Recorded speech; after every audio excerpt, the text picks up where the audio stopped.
The diner was quiet that morning, the kind of stillness that made the clinking of coffee cups sound almost too loud. Sunlight streamed through the wide windows, catching on the chrome edges of the tables and bouncing off the glass salt shakers. At the corner booth sat Walter Branson, an 81-year-old Korean War veteran who came here every morning at exactly 8:15. He wore his favorite flannel shirt, faded at the elbows, and a pair of heavy boots that had seen more winters than most men in the room had lived through. His hands shook slightly as he lifted his cup of black coffee. But his eyes, though tired, carried the quiet dignity of a man who had once stared down fear in battle, but that quiet morning was shattered in an instant. A younger man, broad-shouldered and mean-eyed, had been arguing with the waitress about his bill.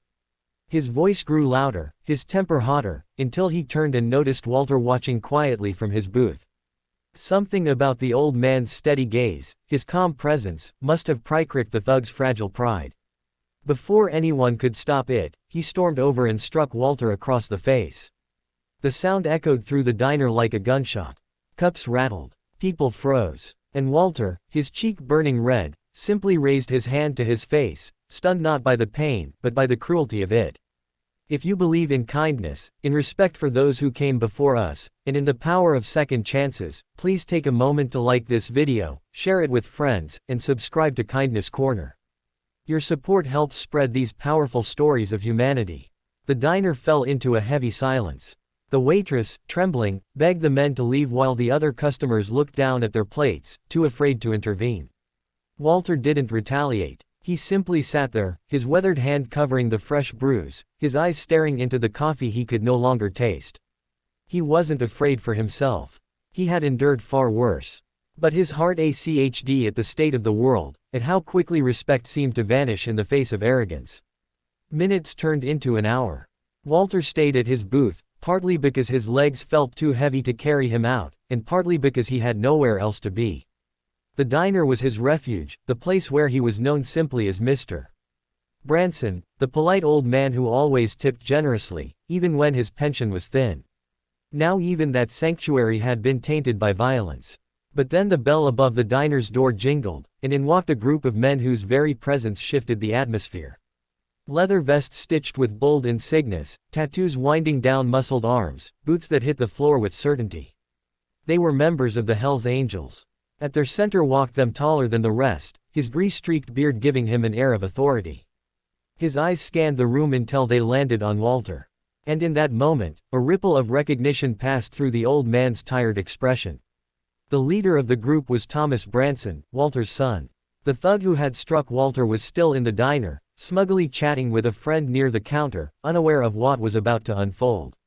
But Thomas saw the bruise on his father's face instantly, and his jaw clenched. The other bikers noticed, too. The room held its breath, unsure whether violence would erupt again. But Thomas didn't charge forward.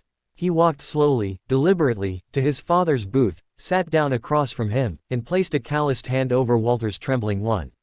The two men sat in silence for a long moment, the bond between them unspoken, but unmistakable. Walter, who had once held his son as a crying boy in his arms, now looked at the men he had become, fierce, loyal, unyielding. For years Thomas had been estranged from him, his path into the biker world, one Walter struggled to understand. But here in this diner, the years of distance didn't matter. Blood did. The thug finally noticed the newcomers and laughed. "What? You need your gang to protect you, old man," he sneered, standing up and puffing out his chest. The room tensed again, but Thomas remained seated, his gaze steady as stone. The other bikers stood behind him, silent, their presence enough to make even the bravest men reconsider his actions. Then Thomas spoke, his voice low but firm, every syllable dripping with authority. "That man you laid your hand on is my father. He's an 81-year-old veteran who gave more for this country than you ever will. And you thought it was tough to slap him." The thug's grin faltered. Suddenly, the weight of the room pressed down on him. The stares of the customers, the silence of the bikers, the quiet strength of the old men he had struck. Thomas didn't raise his fist. He didn't need to. His words alone carried a force greater than any punch. Slowly, the thug backed away, muttering something under his breath before fleeing out the diner's door. No one followed him. There was no need. His shame would follow him farther than any man could. Walter finally exhaled, the tension leaving his body. For the first time that morning, he allowed himself a small, weary smile. His son had defended him, not with violence, but with loyalty and respect. The bond that had been strained for so many years seemed to heal in that simple act.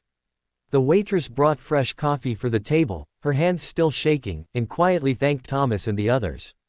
Around the diner, customers began to murmur, the fear lifting as though sunlight had broken through heavy clouds. Some even approached Walter to offer words of respect, ashamed they hadn't acted sooner. Walter looked at his son, his voice raspy but steady as he said, "I fought battles long ago, Thomas. But nothing compares to the fight of keeping your family close." Thomas nodded, emotion flickering in his tough exterior. For all the years they had drifted apart, this moment had reminded them both of what truly mattered. From that day forward, the diner became more than a place for breakfast. It became a symbol of reconciliation. Walter and Thomas would meet there often, sometimes joined by Thomas's biker brothers, who treated the veteran with a reverence he had never asked for, but deeply appreciated. And every time Walter entered, people remembered that morning when a thug's cruelty was silenced not by fists, but by the quiet power of family and respect. If this story touched your heart, please show your support by liking this video, subscribing to Kindness Corner, and sharing it with others. These stories remind us that no matter how broken the world feels, acts of love and loyalty can mend what's been lost. And before we end, I'd love for you to comment below. Do you believe kindness has the power to heal broken families? Your words might inspire someone who needs hope today. Walter Branson lived out his days with a renewed sense of peace. No longer just a lonely veteran at the corner booth, but a father who found his son again in the unlikeliest of places. And to everyone who witnessed it, that diner became a reminder that even in the face of cruelty, respect, loyalty, and love will always carry the greatest strength.